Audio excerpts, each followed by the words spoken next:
Assalamualaikum warahmatullahi wabarakatuh. Waalaikumsalam. Selamat pagi dan salam sejahtera bagi kita semua. Dan pertama mari kita panjatkan rasa puji dan puji syukur kepada Allah Subhanahu wa taala. Karena sampai hari ini kita masih diberikan umur panjang, sehat, sehingga kita bisa berkumpul di tempat dapur. Dalam kegiatan workshop teknis peningkatan kapasitas untuk pelaku usaha budidaya perikanan. Yang saya hormati Ibu Handri selaku Kepala Bidang Perikanan Dinas Perikanan dan Peternakan Kabupaten Ngawi yang sudah menyempatkan waktu untuk menghadiri kegiatan kita. Kemudian untuk tim dari teman-teman kabupaten, kemudian kelompok perdakan yang sudah menyediakan sarana dan prasarana sehingga kegiatannya bisa berjalan lancar. Kemudian teman-teman tim dari pelatihan kepanjen yang sudah berupaya sehingga kegiatan ini bisa terlaksana. Jadi untuk hari ini kegiatan kita adalah workshop teknis yang merupakan salah satu kegiatan kita yang ada di Kepanjen, Pak. Jadi kegiatan di Kepanjen itu ada pelatihan yang mengundang pendengar ke sana, dan istilahnya yang kedua adalah kegiatan yang jemput bola. Jadi kita mendatangi ke daerah. Jadi ini kemarin kita ngelis Kabupaten Ngawi kok belum pernah kita belum pernah kita kunjungi gitu ya, dan belum pernah kita adakan kegiatan workshop. Jadi kemarin itu kita koordinasi dengan kabupaten dan tema yang kita usung adalah budidaya untuk ikan lele. Jadi kegiatan ini merupakan salah satu kegiatan kita yang mendukung upaya Dinas Kelautan dan Perikanan dalam pengembangan produksi di masyarakat pembudidaya. Jadi di sini nanti bapak-bapak ibu-ibu tidak kita gurui, Pak. Jadi kita nanti sharing. Jadi nanti ada beberapa perkembangan teknologi yang bisa kita sampaikan untuk menunjang kegiatan dari proses produksi untuk ikan lele. Kita tahu bahwa ikan lele itu kan gampang-gampang susah, gitu. Jadi kadang kita ya karena dia itu adaptasi terhadap lingkungan juga mudah, sehingga masyarakat itu bisa atau suka untuk membudidayakan ikan lele, dan prospeknya juga masih terbuka lebar kalau untuk ikan lele tersebut, sehingga nantinya kegiatan ini bisa diupayakan disebarluaskan bagi anggota kelompok yang lainnya. Dan nantinya selain materi yang bisa diberikan, kita juga memberikan bahan praktek berupa benih dan pakan sebagai stimulan. Jadi diharapkan dengan bantuan ini nantinya bisa memacu, membangun lagi semangatnya untuk berusaha dalam produksi ikan lele. Jadi diharapkan nanti setelah pemberian stimulan ini nanti bisa dikembangkan di Pak. Nanti takutnya setelah dikasih panen selesai gitu ya. Jadi misalkan sebagai pancingan untuk memulai kegiatan berikutnya, gitu aja. Jadi itu saya kira itu dari kami. Semoga pertemuan hari ini bisa bermanfaat dan berdaya guna untuk kita semua. Dan saya mohon maaf mewakili teman-teman dari pelatihan apabila kegiatan hari ini belum bisa memberikan yang terbaik untuk dengan semua. Matur nuwun atas partisipasinya. Wassalamualaikum warahmatullahi wabarakatuh.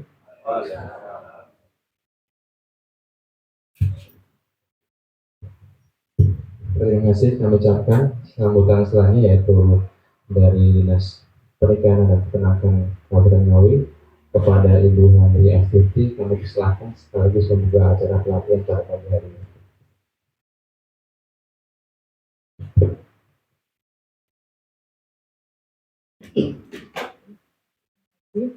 Bismillahirrahmanirrahim. Assalamualaikum warahmatullahi wabarakatuh. Waalaikumsalam.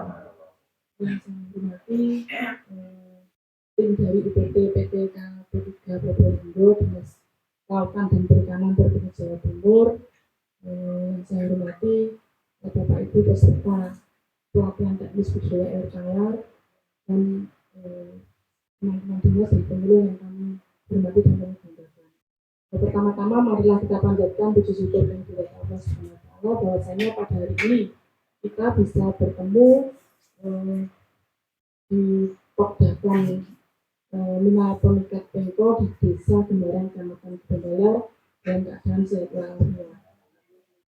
Pertama kami sampaikan terima kasih sekali kepada Dinas Kelautan Perikanan Provinsi dalam hal ini UPT PT KP 3 Probolinggo yang telah mengalokasikan ingat Ngawi yang belum dirilis ternyata juga ada listnya. Kalau Ngawi itu belum, alhamdulillah di akhir di penghujung tahun ini Ngawi dapat alokasinya. Karena kegiatan seperti ini, Kak, untuk bola seperti ini kami juga sudah lakukan Bu juga kemarin ada 6 kelompok, tetapi yang kelompok ini belum tersentuh. Nanti kita rencanakan untuk tahun depan kita bisa seperti ini, ternyata di penghujung akhir tahun ini bisa dapat alokasi ini alhamdulillah. Karena untuk anggaran kami sendiri juga tidak seperti di provinsi Bu, karena kita juga sangat terbatas. Mungkin kita harus menangani juga kemiskinan, kemudian juga stunting dan sebagainya. Jadi untuk yang Pokdakan ini jadi tetap ada tapi kita cuma terbatas. Terus kemudian yang kedua, terima kasih sekali karena dengan adanya kegiatan ini mungkin target kami untuk target perikanan budidaya di Kabupaten Ngawi bisa terdukung juga. Meskipun stimulan ini hanya sedikit, nanti sekali lagi kami sampaikan terima kasih karena target kami di tahun ini Bu, untuk Ngawi ini sekitar 4.000 ton per tahunnya. Jadi untuk tahun 2021 produksi kami itu 4.000 ton. Sekitar 4.000 ton terdiri dari lele, gurami dan sebagainya. Untuk komoditas yang paling unggulan itu lele. Lelenya sekitar 2.500 ton. Harapan kami dengan adanya seperti ini, Pokdakan Mina Pemikat Pengko bisa lebih berkembang lagi. Karena kami sampaikan bahwa kelompok ini sangat baru sekali berpemula memang. Jadi pas sekali dengan yang panjenengan minta untuk kelompok yang dilatih ini kelompok pemula. Jadi ini benar-benar pemula berdiri baru pada tahun 2020 kalau saya 2020 akhir, itu baru setahun dan belum dapat sentuhan sama sekali dengan, dari pemerintah. Jadi ini sedikit sekali stimulan, jadi sudah disampaikan Bu Wiwin, nanti bisa digunakan sebagai percontohan. Mungkin untuk yang lain bisa meniru apa yang nanti diterapkan di percontohan ini. Dan mungkin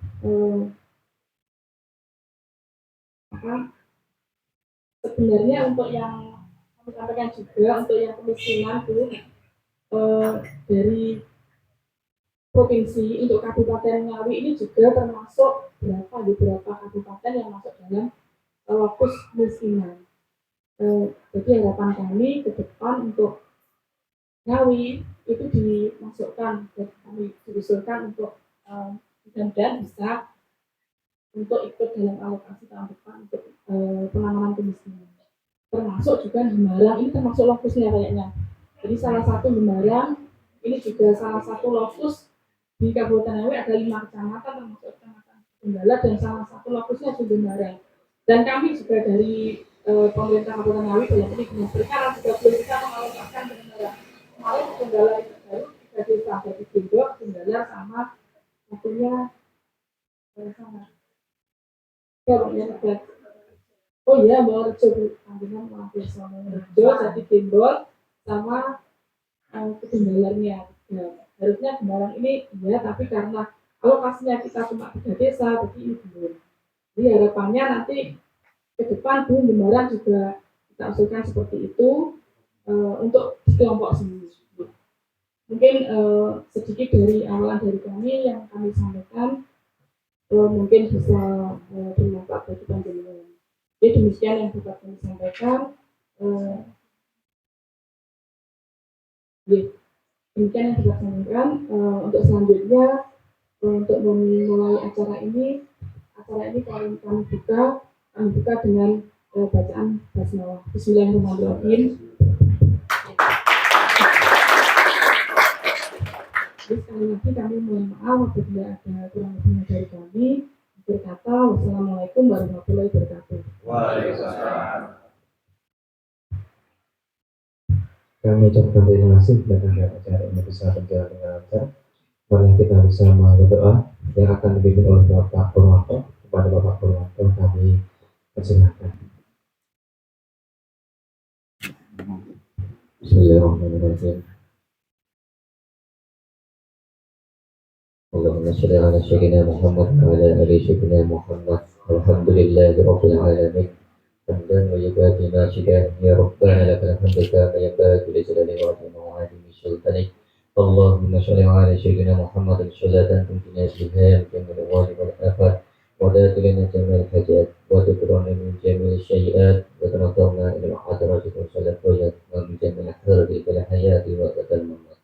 Allahumma inna nas'aluka salamatan fid din wa yaqatan fil jasadi wa zikatan fil ilmi wa darajatan fil rizqi wa tawbatan qabla al-maut wa rahmatan inda al-maut wa maghfiratan ba'da al-maut.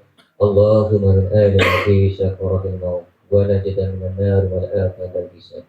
Allahumma ighfir li walidayya warhamhuma kama rabbayani shaghira. Rabbana atina fid dunya hasanah wa fil akhirati hasanah wa qina adzabannar wa qina adzabannar wa qina adzabannar. Subhana rabbika rabbil izzati amma yasifun wa salamun alal mursalin walhamdulillahi rabbil alamin.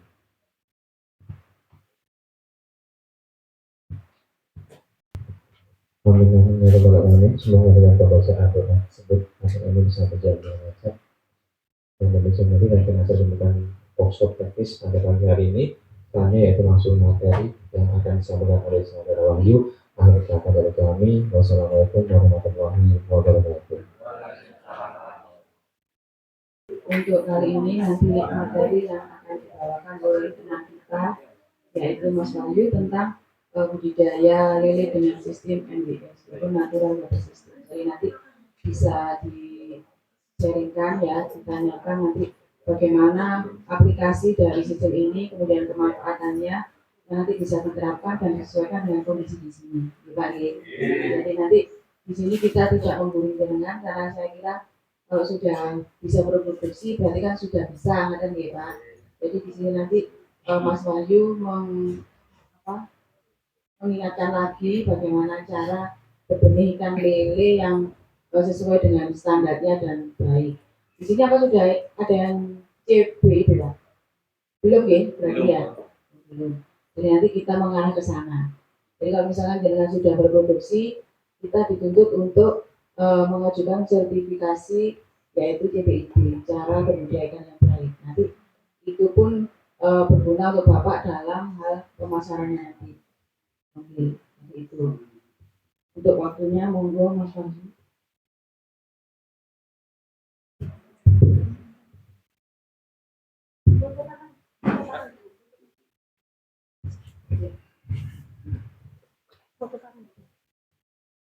Assalamualaikum warahmatullahi wabarakatuh. Mohon izin Bapak Ibu, permisi. Perkenalkan Bu, nama saya Wahyu. Saya dari tim seksi pelatihan Panjen. Di sini nyun sewu Bapak Ibu yang sudah berbudidaya pada khususnya ikan lele. Bukannya dari tim kami ini mau menggurui jenengan atau minterin jenengan boten. Kita di sini diskusi bersama Pak, kita sharing. Tujuannya Bapak Ibu itu kedepannya itu loh, biar nyun sewu. Biasanya itu kalau pembudidaya yang baru, pemula, barusan usaha gitu, atau melakukan budidaya, cerita sama koncone gini, rugi, nggak enak, berinan lele ternyata rugi. Gimana Tapi lepas dari semua itu, jangan langsung patah semangat Bapak Ibu, jangan berkecil hati juga. Mungkin sambil kita evaluasi, sambil kita koreksi apa sih kekurangannya kita dalam kegiatan atau berproses dalam budidaya, terutama ikan lele. Karena gini Bapak Ibu, mungkin budidaya lele untuk sekarang sama yang dahulu-dahulu itu kan sudah berbeda ya. Mungkin dari teknologi, dari strain benih atau ikan lele yang sudah kita pelihara sudah beda sama yang dulu-dulu. Terus kosnya pakan yang saya kan nggak kayak dulu. Sekarang kalaupun untung itu menipis, dia nomor mbak. Biasanya teman-teman itu kebanyakan kendalanya yang pasti kalaupun bisa sampai panen itu biasanya nipis dipakan. Pakannya tambah lama tambah mahal. Terus kalau umpama kita pakai alternatif katakan iren gitu ya Pak ya, atau jeroan, biasanya kualitas airnya jelek dengan kedah ngantos atau yone. Kalau nggak gitu malah dibiarkan jadi bau, tetangganya kumpling. Jadi di sini sebenarnya ini sudah lama Pak, maksudnya sistem kayak natural water system ini sudah lama. Cuma kadang nggak ada yang maksudnya kalau pemula kan kita siapkan air berapa hari tanpa ada proses apa-apa terus langsung kita tebar benih. Terus ada yang memang sudah paham di teknologi-teknologi yang saya organik, sudah paham, jadi mereka mempersiapkan dulu. Mungkin ada Pak, kalau yang di Indonesia UTK pemula bilang gini, sesuai Mas, kayak model-model gitu, persiapan model gitu kelamaan. Tapi kalau kita pikir ke depan lagi, sebenarnya itu menguntungkan pembudidaya. Jadi bisa mengurangi pengeluaran pakan, bisa mencegah terjadinya penyakit-penyakit yang nanti bisa menyerang lele peliharaan kita. Sudah kira-kira di sini ada Pak yang sudah kira-kira menerapkan NBS gitu Pak, mungkin atau masih kita sistem-sistem konvensional yang lama. Jadi yang penting kita airnya kita isi Bu, kita siapkan, kita tebar ikannya. Jadi kalau sistem gitu kan memang sistem yang lama. Di Indonesia tiap daerah itu ya beda Pak, kayak kualitas airnya beda. Mungkin dengan sistem yang lama di sini nggak ada trouble, nggak ada masalah ya. Yang harusnya bagus berarti kualitas airnya. Cuma kalau bisa kan kita mindset kita rubah, kita perbaiki pakai sistem yang sudah mengikuti zaman sekarang. Namun Bapak tidak ada apa vektornya, kita sambil lihat materinya aja gitu. Usaha budidaya lele Pak. Jadi kalau usaha budidaya lele itu kemampuan daya hidupnya tinggi. Ya ada yang bilang mosok Mas tinggi, wong saya aja pernah nebar segini, besoknya gantung, 5 hari lagi mati semua. Ada ya Pak. Tapi sebenarnya lele itu tahan Pak, tahan penyakit, juga tahan perubahan suhu. Cuma kok bisa dikatakan bisa mati mendadak seperti itu kenapa? Yang pertama itu ya dari persiapannya kita itu kurang. Terus lagi ya Bu benar keluarkan kebanyakan makan nih.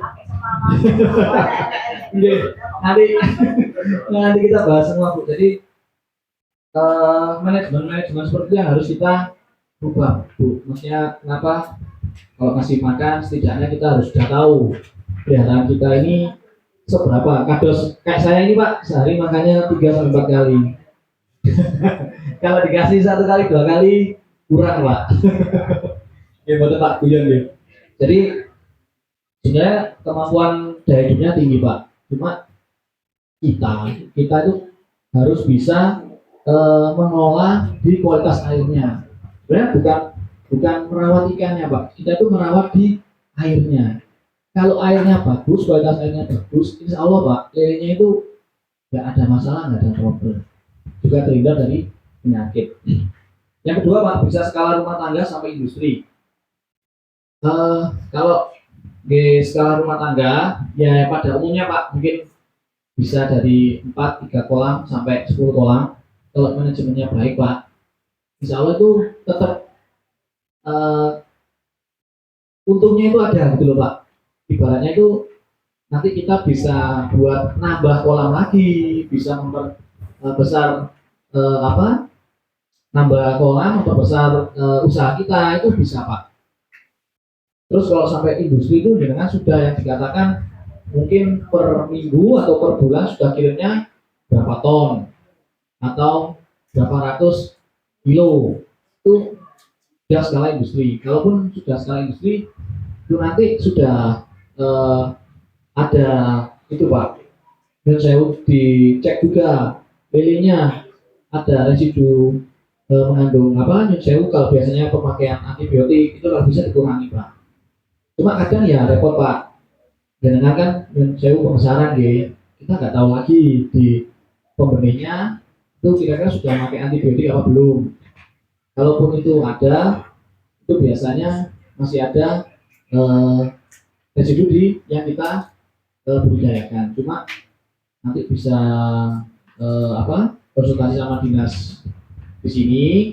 Biasanya kalau masih di ambang batas normal, kalaupun masuk industri itu masih aman. Yang penting ya hindari Pak kayak pemberian tiren, jeroan. Jeroan tuh bisa sih Pak sebenarnya, tapi harus direbus dulu, diolah dulu. Nah, ada yang langsung dikasihkan itu ada Pak. Cuma kalau bisa dihindari full pellet. Kalau full pellet itu nyun sewu ikannya itu keset kenceng, bagus lah Pak, nggak lembek. Terus sekarang masyarakat itu juga harus pinter-pinter nih Pak gitu.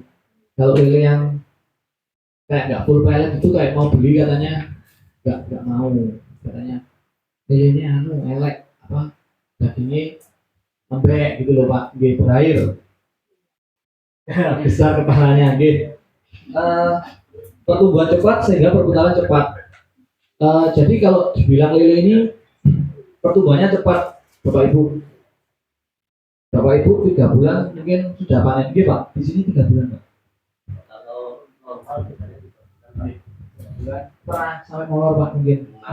Pernah 6 bulan Pak. Pernah gitu Pak. Yang terakhir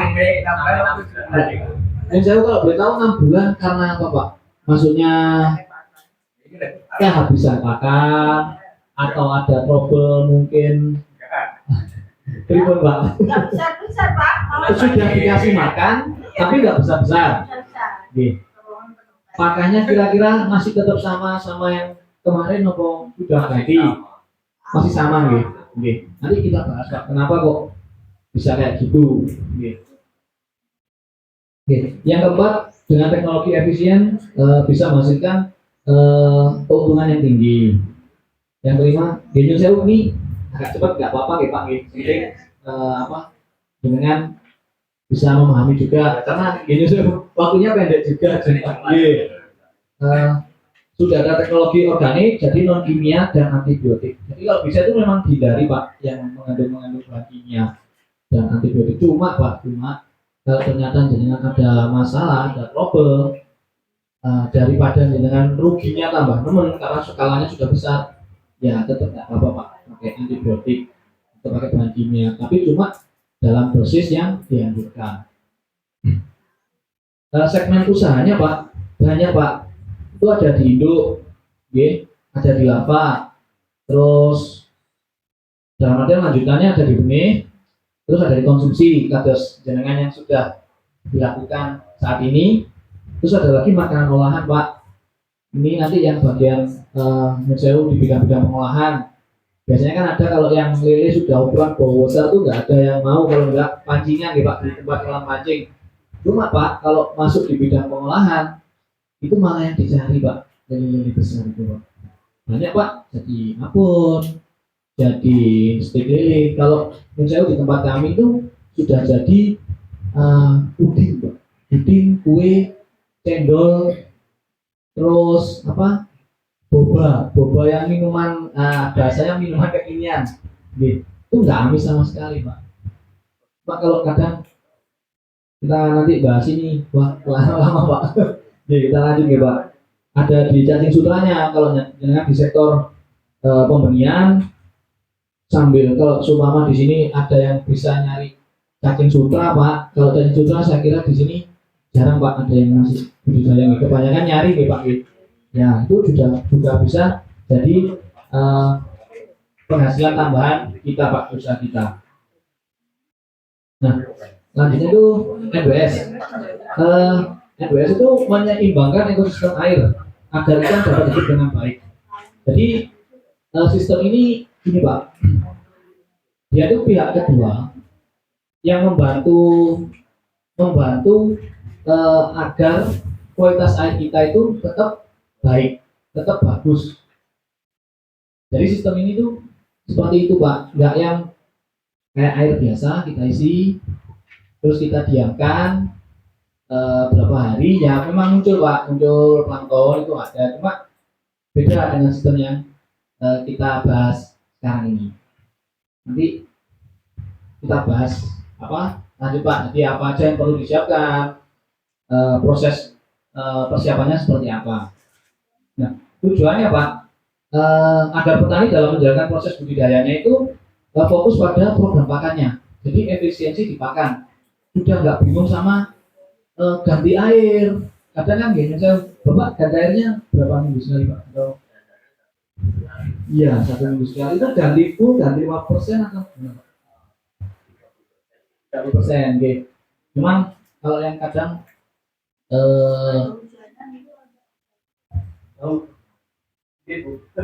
jadi kadang kalau kita pakai yang sistem lama itu Pak, seminggu kita tak ganti air, bau, terus kualitas airnya juga rusak. Kalau sudah rusak, ikan kita sudah nggak betah Pak di air kolam yang kita pelihara. Otomatis kalau sudah nggak betah, biasanya tanda-tanda awal itu gantung, upacara itu loh biasanya. Kalau sudah gantung, nggak mau makan, kita keliru ngatasinya, dipikir paling apa luwe apa piye kasih makan, ternyata malah mati. Karena kenapa Pak? Mungkin karena kita ngasih makan, dipikir biar dimakan, ternyata kan nggak dimakan Pak. Nah sisa pakannya dia tenggelam, terus malah jadi amonia atau jadi racun. Nah yang rusak kualitas air kita. Jadi nggak malah kita untung, jadinya buntung Pak. Jadi fokus pada program pakan dan tentu diharapkan hasil panen dari budidaya ikan lele ini menggunakan metode natural water system lele atau NBS ini bisa melimpah sehingga pembudidaya mendapatkan untung. Jadi intinya itu jenengan itu biar nggak repot-repot gitu Pak. Kata kuncinya ada di alkalinitas, bahan organik, ada di fitoplankton, zooplankton, bakteri, probiotik atau bakteri baik atau bakteri yang menguntungkan. Nanti kita bahas semua Pak. Parameter air, suhu. Jadi lele itu bisa di suhu 22 derajat sampai 32 derajat. Idealnya di rentan suhu itu Pak. Cuma ikan lele memang di suhu 22 sampai 32 suhu di air Pak. Kalau ruangan sampai 40, 45 itu masih bagus malahan. Nah, yang dikhawatirkan itu kan fluktuasi suhu Pak. Biasanya saya breeding ada Pak maksudnya musim breeding itu Pak kadangnya jadi masalah di pembudidaya lele. Jadi yang saya waktu siang gini kondisinya panas Pak. Ketika panas ya aman-aman aja waktu siang Pak. Dan ketika dingin atau malam cuacanya dingin pol, nah itu mulai terjadi masalah atau trouble pada ikan kita. Pernah terjadi Pak kira-kira Pak musim-musim gitu? Belum. Semoga walaupun musim gitu tapi di daerah sini tetap aman ya Pak. Maksudnya di usahanya jangan tetap aman. Cuma Pak untuk jaga agar suhunya itu tetap normal, kita mengatasi solusi ketika terjadi musim seperti itu. Kalau bisa usahakan kolamnya itu ditutup Pak, dekati malam itu ditutup.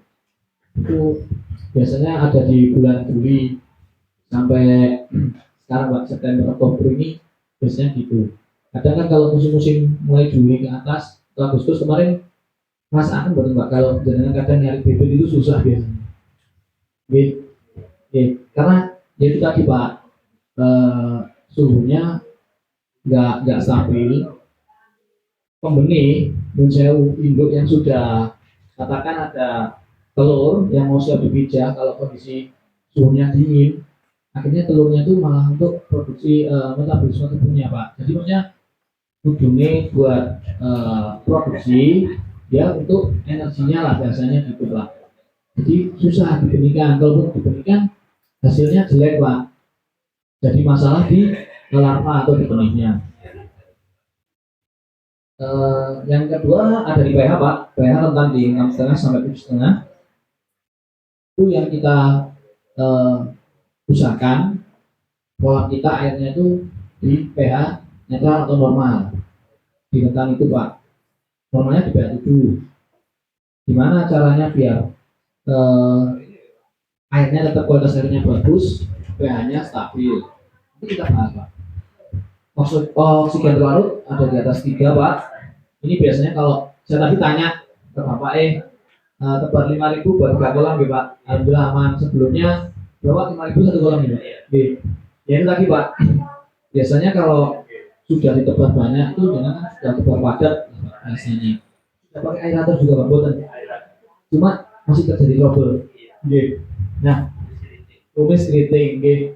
Tadi sempat ngobrol kali Bapak pun terjadi masalah seperti itu.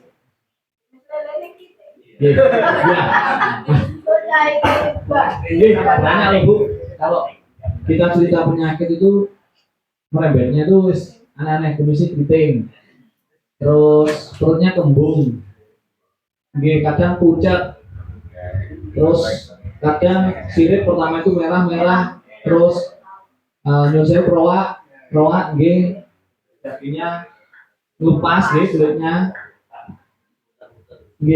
Jadi sebenarnya itu kalau kita urutkan Pak dari awal, dari persiapan, nanti kita bisa terhindar dari masalah-masalah seperti itu Pak. Amoniak Pak, maksimal 1 ppm, alkalinitasnya 80 sampai 120 ppm. Nah ini Pak, permasalahan petani baru tebar bibit atau benih gantung dan mati. Tingkat kehidupan rendah atau kematian tinggi Pak.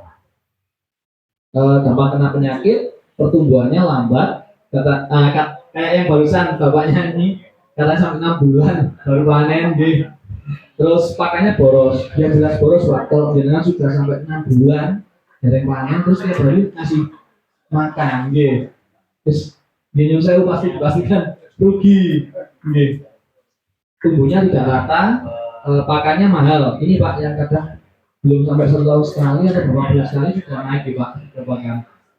Keuntungannya rendah atau rugi, mutu pakan pabriknya tidak stabil. Solusinya apa Pak? Jadi ada di efisiensi pakan Pak. Menurut saya kalau FCL-nya di sini 0,7 sampai di bawah 1 atau minus 1. Sebenarnya kita di 1,2 sudah untung Pak. 1,1 atau 1 itu maksudnya misalnya gambarannya kayak dengan tebar lele 1000 ekor cuma menghabiskan paling enggak itu 90 kilo. Jadi kalau digambarkan itu 1 kilo hasil 1 kilo daging, 1 kilo pakan Pak. Itu sudah untung. Tapi kita gimana Pak caranya bisa menekan nggak sampai FCL-nya 1, kalau bisa nurun Pak. Nggak sampai 90 kilo dengan itu sudah panen. Ya itu tadi Pak, coba nanti tahapan-tahapannya kita pelajari bersama. Menjaga SR-nya tinggi Pak, mengurangi kematiannya. Itu solusinya. Yang ketiga, menjaga kualitas air tetap bagus. Nah ini Pak, efisiensi pakan bisa kita dapatkan Pak, media airnya bagus Pak. Jadi nomor 1 itu airnya Pak, kualitas airnya harus bagus. Yang kedua, pakannya berkualitas, protein di atas 30%. Sedikit cerita nih Pak jenengan di sini misalnya pakannya itu tetap apa pernah nyoba ganti-ganti produk atau gimana Pak?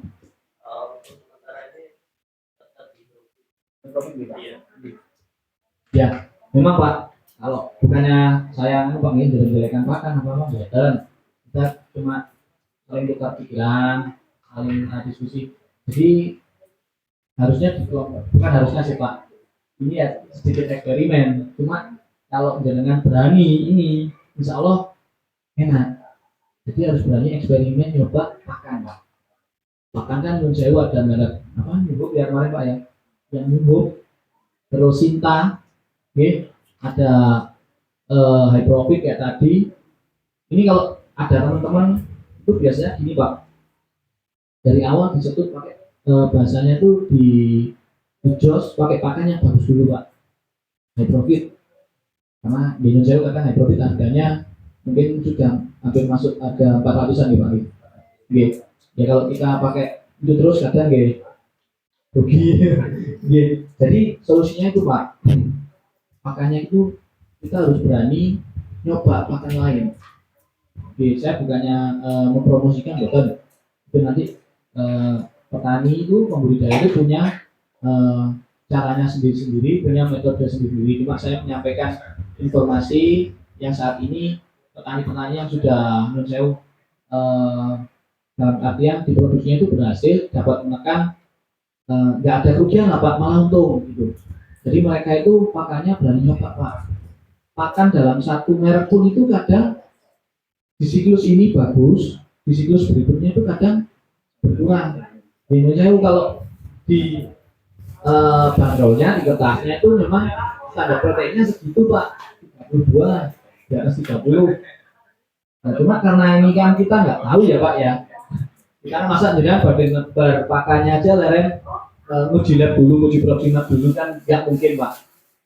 Jadi harus berani nyoba pakan Pak. Tapi Pak, jangan sampai pakan yang terlalu murah. Sebelumnya itu di Surabaya ada Pak, nyoba harganya itu sangat murah Pak, 30 kilonya itu 250.000. Itu dicoba. Jadi temennya yang sudah 3 bulan panen, beliaunya nggak panen-panen. Besar Pak ikannya, tapi besar cuma kepalanya saja. Jadi dagingnya itu nggak ada. Jadi kecil, badannya kecil, cuma kepalanya yang besar. Terus katanya, Pak yang sudah tahu ya Mas, saya nyoba, tapi ya ini wis nggak panen, saya rugi. Wis tak rucai Mas ikannya katanya gitu. Jadi kalaupun jenengan mau spekulasi, setidaknya itu jangan yang nggak masuk akal lah bahasanya gitu Pak. Jadi tetap seumpama selisih, kalau pakan selisih di 20.000 sampai 30.000 masih kategori bagus Pak. Karena gini Pak, ketika ada pakan baru Pak, pakan baru itu mereka dari pabrik-pabrik itu pasti kualitasnya bagus. Jadi ketika sudah rawan nih, mungkin dia akan menurunkan buatan lo Pak, buatan saya jadi Pak enggak, cuma ini info dari teman-teman itu yang berani pakai pakan mereknya beda-beda. Kayak dari yang katakan 2 sak itu pakai yang high profit, 2 sak lagi pakai konfit, terus yang 2 sak lagi pakai nubuk. Karena semakin besar dirasa untuk proteinnya kan nggak terlalu yang dibutuhkan tinggi, jadi agak menurun dikit Pak. Harganya itu bisa menyewa mengurangi biaya pengeluarannya. Jadi benar-benar harus berani nyoba Pak, nyoba pakan lain. Terus juga harus kalau bisa silaturahmi kelompok lain, nyambung relasi gitu Pak. Karena kalau kita banyak relasi, banyak teman, infonya itu nanti lebih Pak, lebih banyak update. Bisa ke teman-teman dinas, mungkin ada info apa Bapak Ibu itu perlu Pak. Maksudnya jangan kita seumpama usaha ada trouble gagal terus kita berhenti. Jadi kalau bisa dicari Pak masalahnya kayak apa. Program pakan sesuai daya kenyang ikan. Maksudnya ini tetap di manajemen Pak. Jangan yang jauh wis dikuakani seenaknya kita, biar pemikirannya biar kita cepat gede, cepat panen kan gitu Pak. Itu tetap ada Pak, tetap ada dosis pemberian pakannya ada. Penyerapan gizi khusus dibantu probiotik. Sudah, itu Pak. Mengaplikasikan probiotik, Bapak. Karena ini aplikasinya Merasa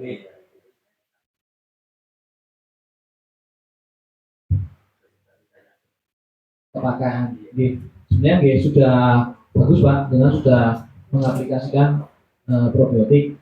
Untuk itu Pak, kira-kira persiapan media airnya sudah pakai probiotik juga atau cuma pengendapan di airnya aja? untuk saya itu kan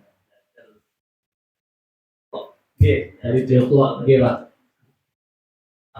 untuk persiapan airnya biasanya saya satu minggu saya campur dengan blok itu dari kapur dulu Ya, dolomit Pak. terus Ngase, terus sama E4 probiotik, dan itu saya aduk sama E1 selama satu minggu. baru benih masuk tebar. Iya. Sebenarnya sudah loh Pak, sudah diaplikasikan, Iya. sudah pinter-pinter loh Bapak. Jadi yang dengan aplikasi sudah benar Pak, sudah sesuai prosedur juga. Tambah garam itu. Tambah garam juga. Cuma gak apa-apa, kita sambil refresh ya Pak. Jadi untuk saat ini Pak, memang pengaplikasian probiotik itu kalau bisa memang wajib Pak, harus probiotik boleh Pak pakai merek apa aja, monggo, yang penting nyun sewu, kadang ada yang probiotik mahal ya Pak, harganya mahal, terus ada yang standar juga. Biasanya kalau yang banyak teman-teman memang itu Pak E4 perikanan. Kalau yang sudah usahanya besar itu biasanya bisa Pak buat sendiri. Nyun sewu, saya pas nggak saya tampilkan di materi Pak, ada, tapi nanti bisa Pak saya kirim filenya, daripada beli Pak. Buat itu kalau menurut saya kalau per botol supaya kita beli 30.000 gitu, mungkin untuk sekarang itu jangan biayanya cuma sekitar 10.000 sampai 12.000 per liternya Pak, jadi lebih untung. Nah, daripada beli dengan sebotol 30.000 itu dengan cuma mengeluarkan biaya 10.000 kan hemat 20.000 Pak. Kira-kira daerah sini jahe merah susah nggak Pak? Pasar di pasar. Ada. Banyak. Banyak nih Pak. Karena bahan utamanya itu Pak. Diganti jahe yang putih nggak bisa. Oh, Harus jahe merah. Soalnya ada sebelumnya itu teman-teman ya nggak apa-apa, bagus ya Pak, eksperimen itu pakai jahe yang putih itu nggak jadi Pak. Bahannya lumayan banyak, tapi tergantung dengan mau buat skala berapa Pak. Kalau buat dikit 10 liter dulu atau 50 liter dulu bisa. Terus nanti itu sudah jadi starter Pak. Maksudnya ketika habis kan masih ada endapannya biayanya itu Pak. Dengan nanti bisa nambahkan lagi, prosesnya nggak sebanyak awal kita buat. Lebih irit Pak. Kalau yang memang kayak di kelompok jenengan ini kan sudah mengaplikasikan probiotik. Jadi daripada jenengan beli yang per botol harganya di atas 20.000. Jadi saya kirim juga lagi, filenya gitu. Jadi kalau pas di aplikasi pembuatannya bingung atau apa, nggak apa-apa Pak, kontak saya aja. Mutu bibit bagus Pak, maksudnya mutu bibit bagus, ya diusahakan belinya bibit itu pembenih yang sudah terpercaya. Biasanya nanti infonya bisa minta tolong dinas Pak, pembenih mana yang sudah bersertifikat, paling enggak terus induknya itu sudah jelas trennya. Kalau bicara benih itu gini Pak, nggak bisa langsung kadang kita menyalahkan benihnya jelek kalau kita nyobanya masih sekali. Kalau jenengan nyoba ke pembeli si A hasilnya jelek, terus jenengan beli ke si B, ke si C baru mulai kelihatan. Jadi maksudnya harus ada pembanding gitu Pak. Kalau jenengan bilang jelek di si A aja, maksudnya benar di situ ada bagus, ada jelek, itu belum tentu dari pembelinya. itu biasanya dari manajemen perawatan kita sendiri Pak. Jadi usahakan dicari dulu Pak kalau ada trouble, ada masalah. Kasihan Pak, kadang di daerah tempat saya itu ada Pak, pembelinya itu aman-aman saja, cuma karena wis woro-woro nih teman-teman kelompok lainnya jangan beli di sana, belinya jelek. Nah ya efeknya itu nggak dikit Pak, akhirnya pembelinya jadi menurun padahal belinya bagus. Nanti ada Pak benih yang bagus itu seperti apa. Tingkat kehidupan tinggi itu mutu bibit baik Pak, jadi ada di pemeliharanya. Ya kayak tadi Pak, kita nyari benih itu dilihat dari induknya dulu. Ya tapi ya masa ya Pak ya, maksudnya kita beli benih aja leren delok induke kan gitu bahasanya.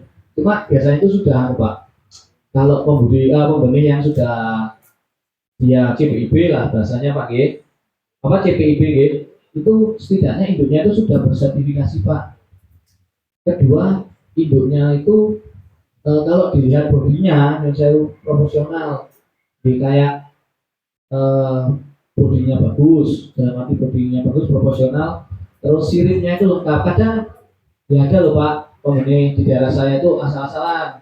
Jadi dari hasil mancing lomba itu Pak, karena dia punya apa, bisa pijahkan lele, bisa menikah lele, masih nggak ada siripnya satu, dipijahkan nggak apa-apa, sebenarnya aku dodol bibit gitu Pak. Ya itu Pak yang kasihan nanti buat pembudidaya seperti dengan kalau bisa dihindari pembeli yang seperti itu. Induknya paling tidak bersertifikat, induk yang bagus, normal. Nah yang kedua larva Pak. Nah larva ini dari pembelinya perawatannya, pemeliharaannya bagus, baik, nggak asal-asalan.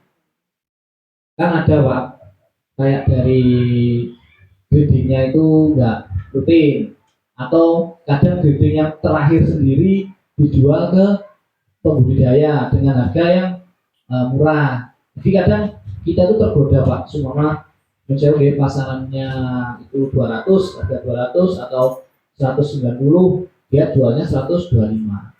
Kita ya tergoda Pak, harga bibit murah kelihatan bagus, nggak tahunya itu breeding terakhir Pak.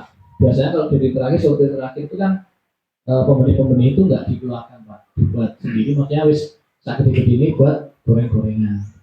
Karena itu udah nggak bagus Pak kalau dijual di pembudidaya.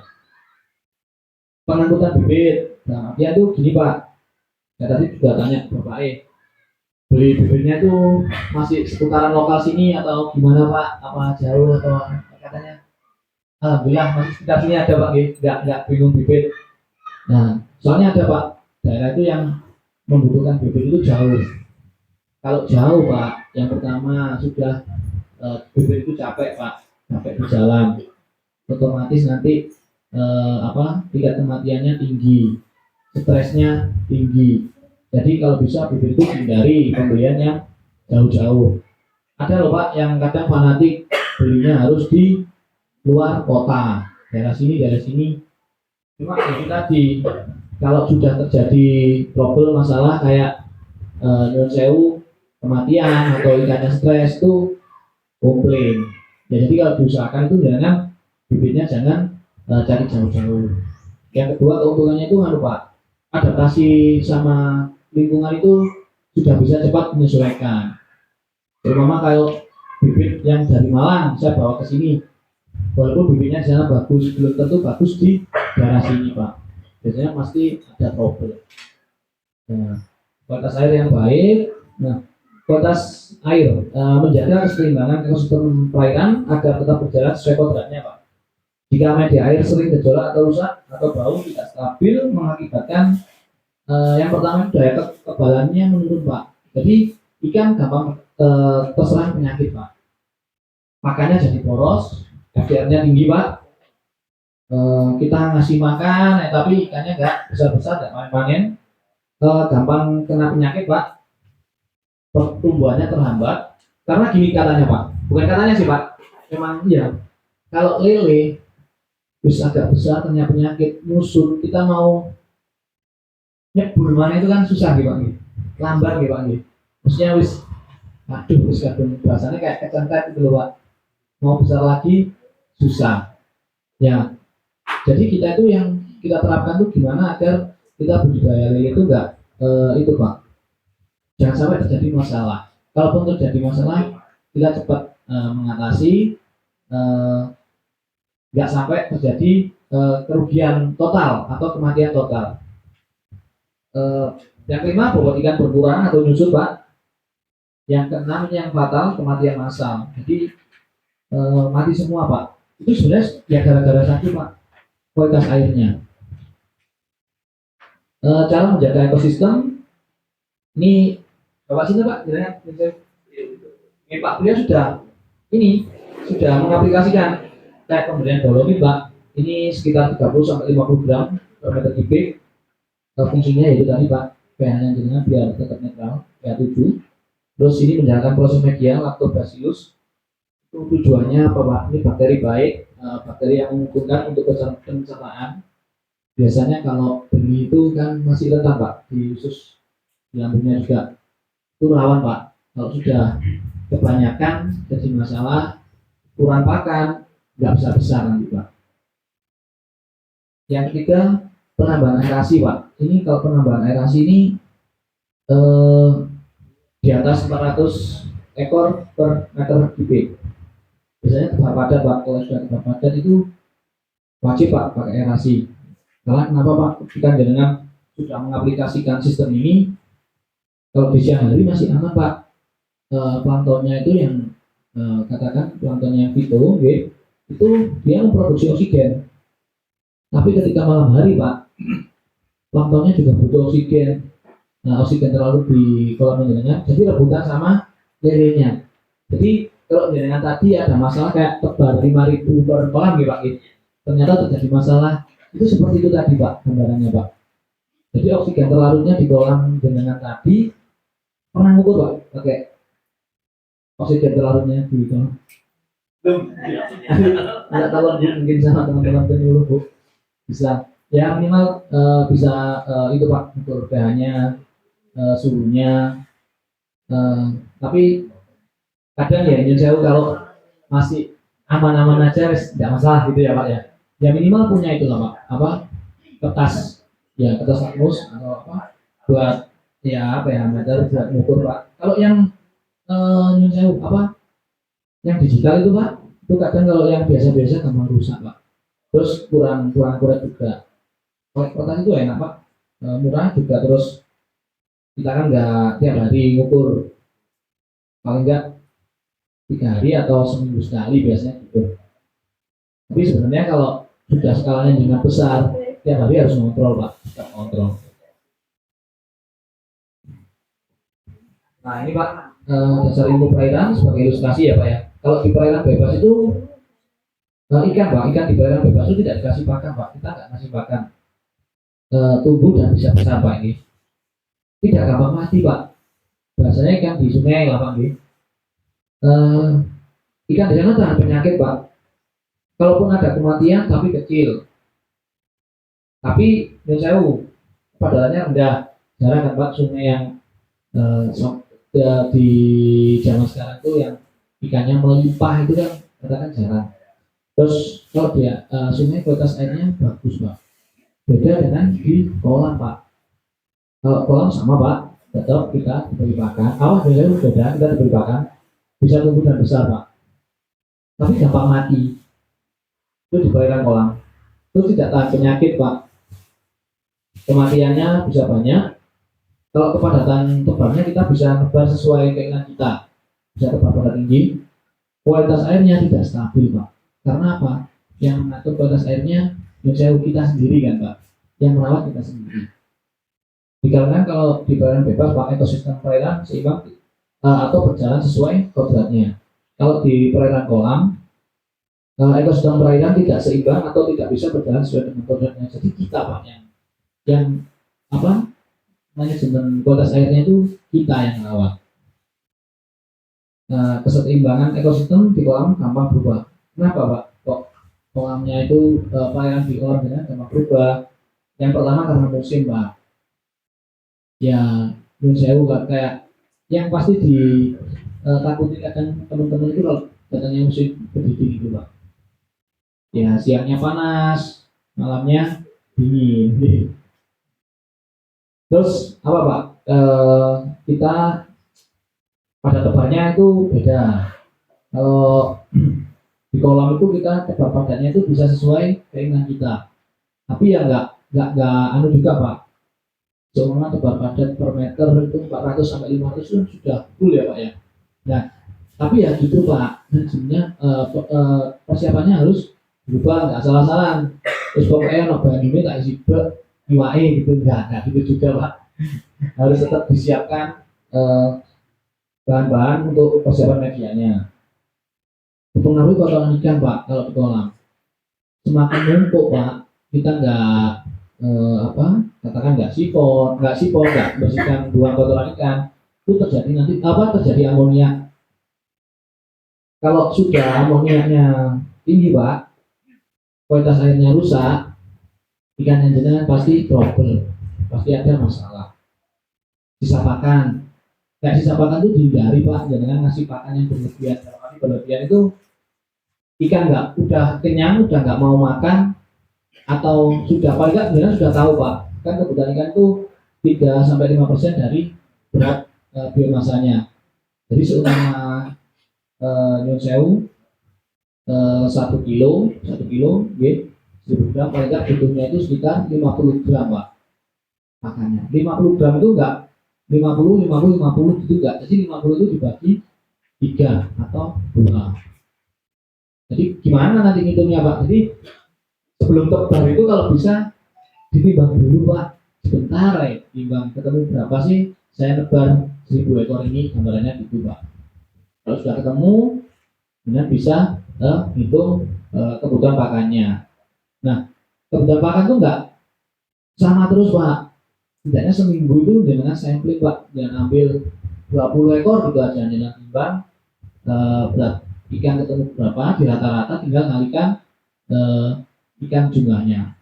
Ya juga harus tahu Pak, kalau ada yang mati setidaknya dihitung. Ya kalau tetap dikalikan 1000 aja ya nanti tetap banyak kan. Nyun sewu kematian itu pasti ada. Kalau masih tingkat di 10% sampai 20% kategori aman Pak. Kadang petani itu nyun sewu dari tebar 5000, katakan keluar cuma 4 kintal itu katanya masih aman Pak, masih untung rasanya gitu. Sisa pakan harus dihindari nih Pak, jangan berlebihan. Kematian plankton atau plankton yang di kolam kita kelihatan Pak, kalau sudah planktonnya mati, berarti udah nggak kita rawat itu airnya tuh nggak bening-beningnya loh Pak, kita kelihatan kayak pekat yang apa ya, nanti ada kok Pak gambarnya, itu kayak ada busanya juga, terus kelihatan Pak air yang rusak itu kelihatan. Nah, jumlah bakterinya kurang, maksudnya bakteri baik Pak, kayak probiotik itu kan biasanya dengan pemberiannya berapa Pak probiotik Pak, berapa mili Pak? Satu tutup, taruh di air di ember itu Pak, apa langsung? G. Kebutuhannya itu biasanya tinggal ngalikan itu Pak, kolamnya, diameter kolam. Diameter kubiknya itu butuh satu tutup atau 10 mili sampai 20 mili. Kalau di kolam jenengan seumpama yang D3 itu tadi Pak, itu kalau diisi sampai 80-90 cm setidaknya itu butuh 4 sampai 5 tutup Pak. Untuk probiotiknya. Kalau kurang dari itu nanti dikhawatirkan bakteri baiknya kurang Pak. Jadi pemberian molase itu kalau bisa direbus dulu Pak. Iya, takutnya itu gini Pak, kita kan nggak tahu ada bakteri yang nggak menguntungkan, ada bakteri di molase.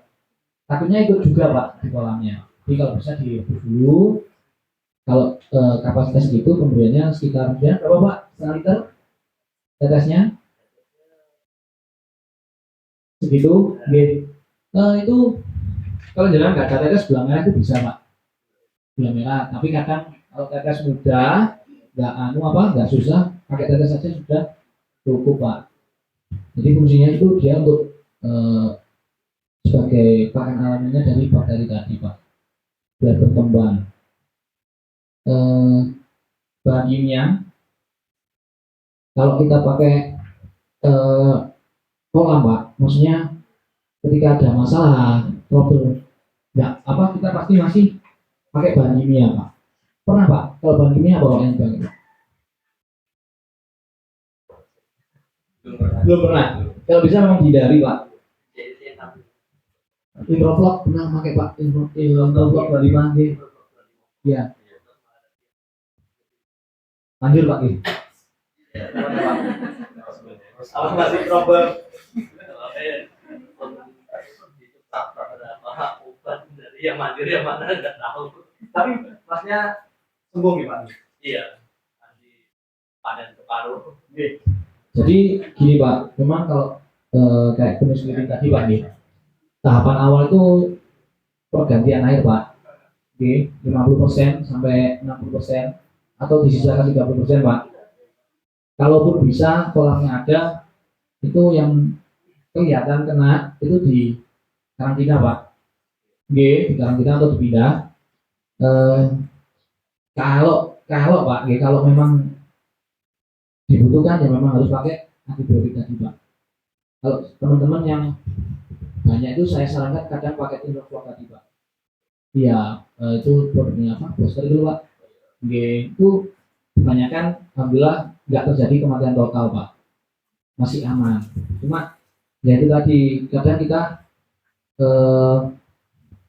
salahnya itu atau bahasanya kurang pekanya itu terus kadung merangkak banyak yang kena, kita baru tahu ternyata kena kena penyakit. Jadi kalau bisa itu ya memang Pak, tiap hari harus kita kontrol. Kalau kita harus kita kontrol. Ini Pak pengaruh pada kualitas air ada di oksigen. Kalau oksigennya kurang ya jadi masalah di budidaya kita Pak. Ada karbon dioksida, ada pH, amonia, nitrit, H2S, alkalinitas. Akibatnya Pak, media air gejolak atau rusak bau tidak stabil yang terjadi, ya kekebalan turun Pak. Oh ini kayak yang tadi Pak. Nah ini Pak, solusinya itu ganti air Pak, minum 30%. Terus disipon Pak atau pembersihan dasar kolam. Maksudnya itu kayak dengan tadi buang airnya, kan memang kalau kolam bundar itu diusahakan agak merucut ya Pak, agak merucut dikit. Itu tujuannya apa Pak? Kan kotorannya itu ngumpul di tengah. Ketika dengan buang air sekitar 30%, itu makanya juga kotorannya itu juga ikut keluar. Kalau Pak ternyata di sini airnya itu melimpah, dengan pakai pagi hari dikurangi dikit itu bagus Pak. Masalahnya itu. Nah, masalahnya airnya tidak melimpah. Ya, jadi kalau airnya nggak melimpah, kita pakai NWS ini sangat dianjurkan Pak. Maksudnya kan gini Pak, NWS itu persiapannya seperti ini Pak. Dan nggak apa-apa Pak, ada kita agak cepat. Nah ini Pak, kolam beton atau terpal kepadatan di atas 500 ekor per meter kubik itu diisi bak dengan air sumur setinggi minimal 80 cm Pak. Volume sekitar 5 meter kubik, hidupkan aerasi secara terus menerus. Jadi kalau air sudah masuk Pak, itu dengan hidupkan aerasi. Yang ketiga, pada setiap bak masukkan secara berurutan kapur dolomit seperti yang tadi sudah aplikasikan Pak. Dosisnya 400 gram per bak atau 70 gram per meter kubik. Garam sebanyak 10 gram per bak atau 1 sampai 3 kg per meter kubik. Terus ada biolakto atau probiotik yang ada bakteri lactobacillusnya Pak, itu 1 sendok makan atau 2 tutup lah Pak, 2 tutup botol itu Pak. Kalau yang powder itu sekitar 5 gram Pak per baknya. Terus ada molase Pak, 100 ml per meter kubik. Berarti kalau jangan kolamnya segitu paling nggak itu dibutuhkan setengah liter Pak, 500 mili. Itu dimasak dulu Pak nih sampai mendidih. Baru dengan tebar. Air media siap digunakan setelah minimal 4 hari. Ini memang agak lama Pak. Dan nyiapkannya minimal 4 hari, maksimalnya 10 hari. Bila lebih Pak dari 10 hari, dengan masukkan kapur lagi Pak. Ya, dimasukkan lagi sebanyak 400 gram per kolamnya atau 70 gram per meter kubik. Terus penambahan probiotiknya lagi Pak. Nah, kalau dikatakan air di kolamnya jenengan itu sudah bagus, sudah siap tebar Pak, bau molase atau bau tetesnya itu Pak sudah hilang, airnya itu kelihatan sudah nggak Pak, nyun sewu, beningnya itu rata gitu Pak. Bukan bening-bening jernih, bukan maksudnya nyun sewu apa? Wis rata semua. Kalaupun ada kemerahan atau coklat itu rata, nggak di tiap sisi aja gitu Pak. Warna airnya stabil, air berbau segar, tidak berbusa. Kalaupun ada dikit nggak masalah Pak. Nah, jadi kalau sudah jadi itu Pak, baru dengan tebar bibitnya Pak. Jadi sistem NWS ini nanti kalau dengan aplikasikan biasanya tiap 7 hari itu tetap Pak, pemberian kapur itu tetap Pak, sama pemberian probiotik. Itu nanti airnya itu lama-lama kehijauan Pak, kayak apa? Ada warna-warna lumut bening itu loh Pak. Itu sebenarnya yang sudah bagus siap tebar. Nah, pemilihan bibit paling kecil ukur 5 Pak. Di sini tebar paling kecil ukur berapa Pak? 5. Ukur 78 susah nih Pak. Nggak ada. Susah gitu. Rasanya 89 ini 4 gitu. Pak, ukur tesnya berapa Pak? 89 ini yang ternyata 4. Iya. Harganya 89 kan gitu loh Pak. Oke. Sambil sedikit cerita nih Pak. Memang kalau harga di ukur 6, 7, 7, 8 itu memang bagus Pak untuk tebar. Kondisi bibit sudah bagus, maksudnya dikatakan tahan penyakit. Oke, kalau maksudnya medianya sebenarnya sudah bagus, sudah nggak ada masalah, itu nebar ukur segitu enak-enaknya Pak. Kayak di Bojonegoro itu memang nggak pernah Pak nebar ukur 5, rata-rata 78, 89. Dia panennya cepat, terus dia kurangi proses breeding Pak. Biasanya kalau breeding 2 kali ya Pak, sampai 3 kali itu bisa cuma 1 kali. Kalaupun pemberian pakannya juga merata, tumbuhnya pertumbuhan lelenya itu merata, teman-teman di Bojonegoro itu nggak Pak, nggak sampai breeding Pak. Baru ke 78 atau 89. Tapi ya itu masalahnya, bisa nggak nebar bibit ukur segitu? Kan dulu ya. Oke. Jadi teman-teman tuh ada Pak yang berani ambil ukur 2 Pak. Ukur 2 kan harganya jauh lebih murah. Terus sama teman-teman tuh dijajar dulu Pak. Bahasanya itu beli katakan 20.000 gitu. 20.000 kalaupun hilang 30% Pak, mereka tetap katanya masih untung Pak. Karena harga 2 sama di 5, 6 ke atas itu jauh beda.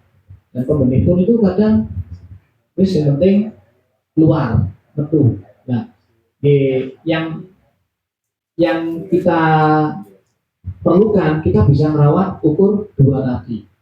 Jadi paling nggak ukur 2 itu dengan umur 2 minggu, 3 minggu sudah mulai breeding Pak. Breeding mecah, maksudnya mecah di kolam yang mau kembali lagi. Kalau kolam segitu jangan isi 20.000 aja ya masih bisa Pak, 10.000 kalau ukur 2. Tinggal nunggu diukur 5 baru dengan pecah. Kalau berani Pak, kalau berani itu enak loh Pak, mengurangi kosnya jenengnya itu. Cuma ya itu persiapannya harus disiapkan matang Pak. Jangan sampai asal-asalan gitu loh Pak, harus tetap dipersiapkan. Itu jangan Jangan semua nebak 10.000, ternyata sudah dibidding cuma ketemu 7.000. Aduh, hilangnya wakil. Apa katakan jangan dulu? Enggak pak, itu untung pak. Pokoknya harga duanya itu kan pak, memang benar harganya harga ukur dua pak. Itu masih untung di jenengan. Banyak pak sekarang teman-teman yang pembudidaya yang sudah skalanya besar tuh mainnya gitu pak. Mereka memang nggak berani, masih beli ukur kecil, dijaga sendiri, dibesarkan sendiri. Terus kalaupun ternyata dari hasil daerahnya itu banyak, dia bisa jual di ukur 6-7-nya tadi, masih untung pak. Usahakan rata pak, baru satu ukuran. Kalaupun beda itu tidak cuma ukur 5 sama 6, jangan sampai 5-7-8 atau 4 sama 6. Itu nanti mempengaruhi di ukurannya pak. Jangan malah harus pecah lagi, harus breeding lagi. Kondisi bibit itu sehat dan lincah pak. Jangan kondisi jantung dengan beli. Jangan dibeli pak. Walaupun dijual dengan harga murah, hindari pak penjualan bibit beli bibit kondisi seperti itu. Usahakan kita tahu asal bibitnya pak. Bibitnya itu maksudnya dari mana, bibit strain apa, jenis apa, harus tahu. Kondisikan gemuk pak, salingan atau breedingan itu yang kedua atau ketiga. Jangan breedingan terakhir pak. Itu tadi itu bahasanya kecentet itu loh pak. Jadi walaupun dikasih makan naik, besarnya kurang. Nggak bisa besar. Kalaupun besar lama pak 6-7 bulan, biar besar. Ini rugi pak. Usahakan tebarnya pagi atau sore hari pak, hindari pada siang hari. Kayak minum sewu, kayak kita tebar jam-jam tadi jam 10 itu sudah kategori kesiangan pak. Tidaknya itu tebar jam-jam di atas jam 6 lah pak, maksimal jam 7 ke setengah 8, jam 7 lah. Kalaupun sore di atasnya jam 4. Ada pak teman-teman di daerah Nganjuk itu yang saya kegiatan seperti ini. Pak, kenapa kok nebarnya selalu malam? Saya coba tanya, mas, dari sesepuhnya daerah sini diminta nebarnya itu malam, nggak boleh pagi atau siang atau sore. Saya bilang, saya suka ini. Iya pak, ini loh pak, kok harus gitu? Saya gitu. Iya, sesepuhnya sini bilang, boleh awakmu nebare di Lio jam itu, katanya gitu. Awakmu rugi, katanya gitu pak. Ya teman-teman kelompok seperti ini. Saya ngobrol-ngobrol, ya pak. Memang kemenyan jenengan sudah benar pak. Misalnya nebarnya memang kalau yang bagus di atasnya jam 5 sore atau jam 5 sore. Ya iya mas, kok cuma dikasih gitu, kita nggak pernah terjadi trouble, nggak pernah terjadi masalah. Iya pak. Misalnya kalau nebar siang-siang juga ya jadi masalah, malah saya gitu. Yang saya gitu pak, kita nggak berani nebar dilain omongannya Bapak sesepuh tadi. Kalau kita ambil lagi secara teori kan sudah benar pak. Dia menghindari siang hari. Cuma karena Pak sesepuhnya itu yang daerah sana itu bilangnya nebarnya harus malam hari. Ya nggak tahu juga, mungkin sudah pak ya, kepercayaannya sana juga. Cuma dilepas itu dan memang betul pak, kondisi aman itu nebarnya kondisi malam hari. Ya enggak terlalu malam pak, kalau malam-malam sekali kasihan jenengan, masuk angin nanti pak. Usahakan bibit adaptasi dulu pak, maksudnya di aklimatisasi dulu, maksudnya gini pak, kayak kita tebar tadi pak, diusahakan jangan langsung dilepas, tidaknya 5 menit lah pak, biarkan di kantong plastik itu lelenya di situ dulu. Jadi air yang di kantong plastik sama di kolam renang tadi suhunya sudah sama. Jadi mengurangi stres pak rasanya, biar nggak stres. Jika pakai aerasi pak, aerasinya dimatikan dulu, biar ikannya nggak stres. Bibit pasca tebar, setelah tebar bibit menyebar gerak aktif pak, tidak gantung. 5 menit setelah tebar warna kulit tanah, maksudnya nggak kelihatan pucat nih pak, lelenya. Gerakan aktif, naik turun dan kelihatan lincah. Pemberian pakan pertama kalau bibit benar-benar normal nih pak, itu bisa sampai 3 hari pak. Jadi kalau bisa itu dipuasakan dulu. Tapi ada Pak yang berani, maksudnya karena sudah terbiasa semua jenengan ngambil bibit di daerah sini dengan tebar, terus nanti sore sudah dikasih makan dan selama itu aman-aman aja, dia tidak apa-apa. Cuma kalau bisa dipuasakan Pak, sehari sampai 2 hari. Jika bibit gantung Pak, dibiarkan sampai normal 5 hari, jadi dipuasakan Pak 5 hari. Tapi kalau sudah 5 hari masih nggak normal Pak, kebanyakan itu mati Pak. Jadi kualitas benihnya itu tadi jelek. Kalau nggak gitu jenengan pas bawa bibit tadi, bibitnya sudah terkena penyakit. Manajemen makan Pak, ini saya kira apanya kalau sudah panen di 4 siklus, saya kira sudah mati Pak. Jadi pemberian pakan itu diusahakan sesuai biomasanya nih Pak, maksudnya beratnya diambil sampai 5% aja. Diusahakan Pak 2 menit sampai 5 menit pakan di permukaan kolam air itu sudah habis. Jangan sampai sisa-sisa pakan banyak. Kalau tidak dimakan, tenggelam di bawah itu nanti jadi amonia Pak, jadi laju. Fermentasi pakan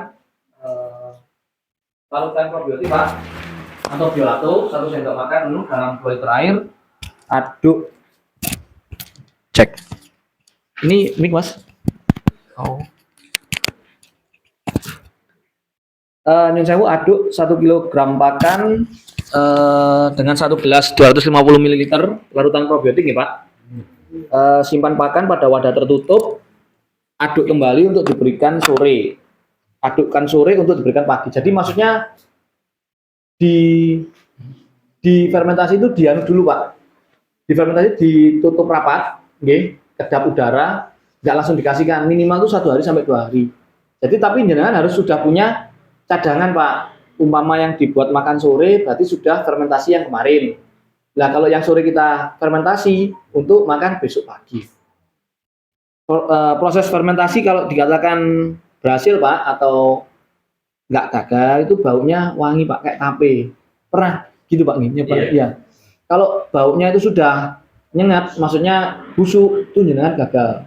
Kemungkinan ada bakteri lain yang ikut masuk di proses fermentasi jenengan tadi, atau udaranya itu tadi nggak benar-benar rapat Pak. Biasanya kalau jenengan habis tebar bibit kan ada plastik packing itu Pak, disimpan aja, itu bisa buat fermentasi pakan. Adukan pakan dapat bertahan sampai 5 hari Pak. Jadi intinya jenengan kalau keluar kayak jamur putih-putih itu Pak, kayak kapuk nggak apa-apa, masih aman itu Pak dikasihkan ikan. Tapi kalau udah yang berwarna agak hitam, terus baunya sudah beda, busuk, jangan dikasihkan Pak. Nanti malah jadi racun sama ikannya. Aduan untuk pakan pertama sekitar nyun sewu, kalau ini ngikuti anu Pak ngikuti pakannya jenengan. Kalau di sini seumpama butuhnya cuma katakan 100 gram atau 150 gram jenengan fermentasi paling enggak setengah kilo gitu aja Pak buat persiapan. Berikan pakan 2 kali per hari sesuai respon makan 2-5 menit. Maksudnya 2-5 menit itu ketika pakan kita kasihkan ke ikan, ke permukaan kolam itu 2-5 menit sudah habis Pak. Jadi empun nganu nggih Pak, karena seneng makani wis tak kayak keh gitu, jangan Pak.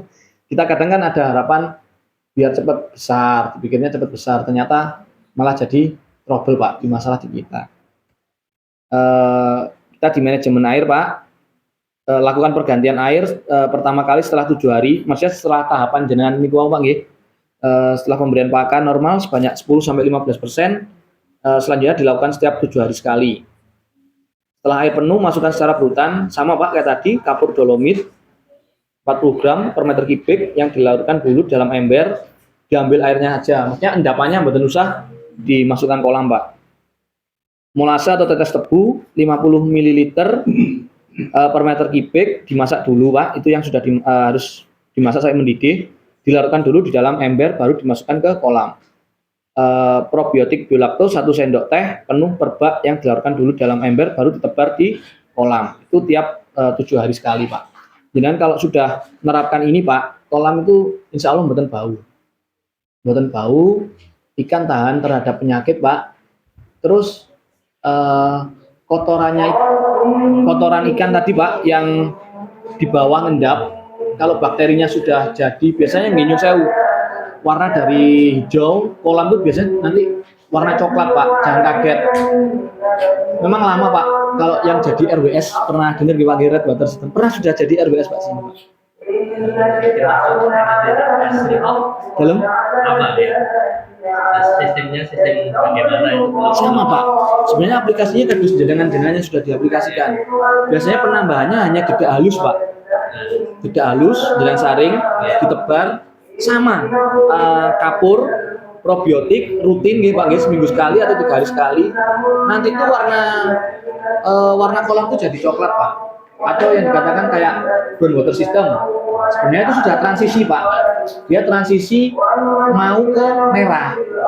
Nah kalau sudah merah itu dikatakan airnya itu sudah jadi Pak. Nah kalau sudah jadi itu enak Pak. Maksudnya kotorannya ikan pun Pak diurai lagi sama bakteri baik tadi. Dan jadi makanannya, pakan alaminya lele. Kolam nggak bau. Itu ibaratnya jenengan panen nggih nyun sewu, airnya jenengan pindah ke kolam satunya, dikuras, nanti airnya itu dipakai lagi, masih bisa Pak. Kalau prosesnya sama kayak jenengan, cuma memang waktunya lama, paling nggak 1,5 bulan sampai 2 bulan baru jadi alami. Tapi kalau jenengan proses penggantian airnya rutin seminggu 30% sampai 40%, jarang, kebanyakan jadinya di warna coklat, air kolam warna coklat. Coklat toh Pak. Tapi kalau ikan dikatakan jenengan aman di warna itu nggak masalah Pak. Cuma gini saya kadang karena jenengan panen atau apa airnya kan dibuang loh Pak. Ya, jadi nggak sampai jadi red water system sudah dibuang. Bisa ditambahkan itu Pak, dedak halus itu loh Pak. Dedak halus yang sudah atau dedak halus dan kasih probiotik sama air dan fermentasi. Setelah sudah jadi, dia kan nanti baunya harum Pak. Jangan saring pakai seser yang sudah lembut, tambahkan air. Yang ampasnya jangan dikasihkan Pak. Yang sudah bening campur air tadi masukkan kolam. Enggak apa-apa, nggih. Terus untuk itu campurannya itu cuma P4, dolomit, molase, nggih. Terus probiotik ya emat tadi Pak, molase itu kalau ada, kalau semua nggak ada bisa pakai air gula, dedak halus Pak. Dedak halus kan jangan saring gitu aja. Nanti difermentasi. Oke, kalau jangan sudah pakai garam nggak apa-apa Pak, dikasih garam juga. Oke. Itu nanti dengan sendirinya dengan secara alami airnya akan berubah Pak. Biasanya Pak kalau sudah di air coklat itu sekitar 2 minggu 3 minggu berubah mulai merah Pak. Oke. Jadi jangan kaget kalau semua menjadi merah, itu sudah proses alami Pak dari fermentasinya proses fermentasinya di media jenengan di kolam tadi. Nyun sewu gambarnya tadi pas hitam putih Pak, itu ada dunia hijau atau air, maksudnya GWS Green Water System itu Pak. Terus dunia coklat seperti yang jenengan coba warnanya coklat toh Pak jenengan di kolam deh, yang sudah mungkin perawatan 1 bulan sampai 2 bulanan lah. Ada foto Pak mungkin? Ada.